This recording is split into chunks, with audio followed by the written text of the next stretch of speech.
ভারতীয় আগ্রাসন দাদাদের আগ্রাসন বন্যায় যখন মানুষ মারে বন্যায় যখন মানুষ মারে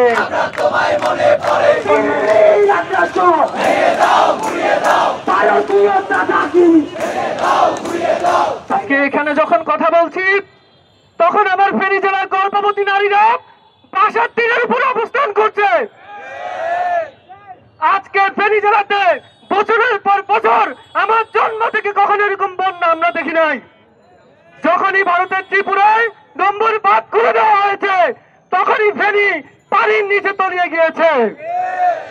এই বন্যা কোন প্রাকৃতিক বন্যা নয়, এই বন্যায় ভারতীয় আগ্রাসী বন্যা, এই বন্যা রাজনৈতিক বন্যা। এমন একটা পরিস্থিতিতে আমরা সবাই এখানে এসেছি যখন আমাদের বৃহত্তর কুমিল্লা এবং বৃহত্তর নোয়াখালী অঞ্চলের মানুষ তাদের জীবন নিয়ে শঙ্কায় আছে, পানিতে তলিয়ে গেছে আমাদের এই দক্ষিণ পূর্বাঞ্চল। এটা কোনো প্রাকৃতিক বন্যা না, এটা একটি রাজনৈতিক ইচ্ছা প্রণোদিত বন্যা। আমরা দেখেছি ভারত আমাদের উপরে যেইভাবে আগ্রাসন চালাচ্ছিল, একটি খুরিয়াচিরা নামক সরকার দিয়ে আমাদেরকে যেভাবে পিষে মারছিল তার থেকে আমরা মুক্ত হয়েছি, কিন্তু ইতিমধ্যে সেই খুনিয়াচিরাকে তারা সেই দেশে আশ্রয় দিয়ে নানা ধরনের কু আমাদের বিরুদ্ধে চালাচ্ছে। ভারত কেন বাঁধ খুলে দিল, কেন বন্যা হলো? কিন্তু আমি বলতে চাই তারা বাঁধ দিল কেন? আন্তর্জাতিক নদীতে তারা কেন বাদ দিল? অবিলম্বে ভারতের এই দ্বিমুখী নীতি বন্ধ করতে হবে। আমরা স্পষ্ট বলতে চাই, ভারত আমাদের প্রতিবেশী রাষ্ট্র হিসাবে আমরা ভারতের বন্ধুত্ব চাই, প্রভুত্ব নয়। 31 বছরে কেউ এত বড় বন্যা দেখেনি। এটা কোনো প্রাকৃতিক দুর্যোগ নয়। তারা এখন বিজয় উল্লাস করছে। তাদের বিভিন্ন যে সংবাদ মাধ্যম সেখানে আপনারা দেখতে পাবেন যে তারা বলছে যে বাংলাদেশের আর্জিটা এখন কাতর স্বরে। কড়া হুঁশিয়ারি দিয়ে আমরা আবার বলতে চাই, ছাত্র জনতা কোনোভাবেই ছেড়ে দেবে না। ভারতীয় দালালরা হুঁশিয়ার হয়ে যাও। যেমন 71-এ আমরা যুদ্ধ করেছি, এই 24-এ এসে হলো, এইটা অবশ্যই মাথায় রাখতে হবে। ছাত্র জনতা ঘুমায় নাই।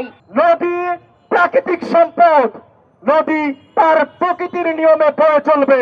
নদীর প্রবাহে বাধা সৃষ্টি করা আন্তর্জাতিক আইনে অপরাধ। ভারত সেই অপরাধ অনেক আগেই করেছে। ভারত খরা মৌসুমে আমাদেরকে পানি না দিয়ে আমাদেরকে খরায় রাখে, আবার যখন বর্ষার মৌসুম আসে তখন পানি ছেড়ে দিয়ে আমার মা বোনদেরকে, আমার কৃষক শ্রমিক ভাইদেরকে তারা ডুবিয়ে মারে। নদীতে কোনো প্রকার কোনো বাঁধ রাখা চলবে না।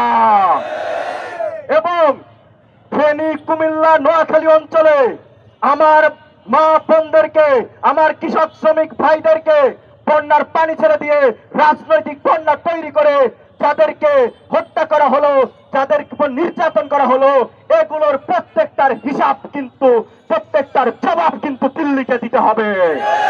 ঢাকা দিল্লির মাঝে সৌহার্দ্যপূর্ণ সম্পর্ক যদি রাখতে চান, যত অসম চুক্তি হয়েছে সমস্ত অসম চুক্তিগুলোকে অনতি বিলম্বে বাতিল করতে হবে।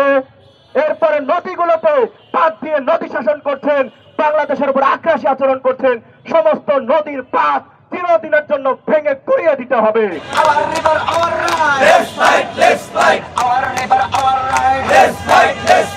নোয়াখালীতে প্রায় 5 লক্ষ মানুষ তারা পানিতে বন্দী আছেন, যেখানে আমাদের পানীয় সংযোগ, যেখানে বিদ্যুৎ সংযোগ বিচ্ছিন্ন, যেখানে পানিতে প্রায় আমাদের দেশের 345টি আশ্রয় কেন্দ্র হয়েছে, যেখানে 20,000 মানুষ তারা আশ্রয় নিয়েছেন। তারপরও বাংলাদেশ এবং সেনাবাহিনী তারা আশ্রয় দিতে হিমশিম খাচ্ছে। আমরা বলতে চাই, আমাদের দেশের জীবন নিয়ে যে আপনারা যেরকম বৈষম্য বিরোধী ছাত্র আন্দোলনে রক্ত নিয়ে আপনারা ছেলে খেলা খেলছেন এবং হাসি ঠাট্টা করছেন, অনুরূপভাবে আপনারা পানি দিয়েও আমাদের এই ভাইদের মৃত্যু দেখতে আপনারা হাসি তামাশা করছেন এবং আপনাদের মিডিয়াগুলো আপনারা হাসি তামাশা করছেন। বলছি, হাসি তামাশা বাদ দেন। বাংলাদেশ জাতি যদি আমার গর্জে ওঠে, আপনাদের সমস্ত ষড়যন্ত্র নস্যাৎ করে দিবে।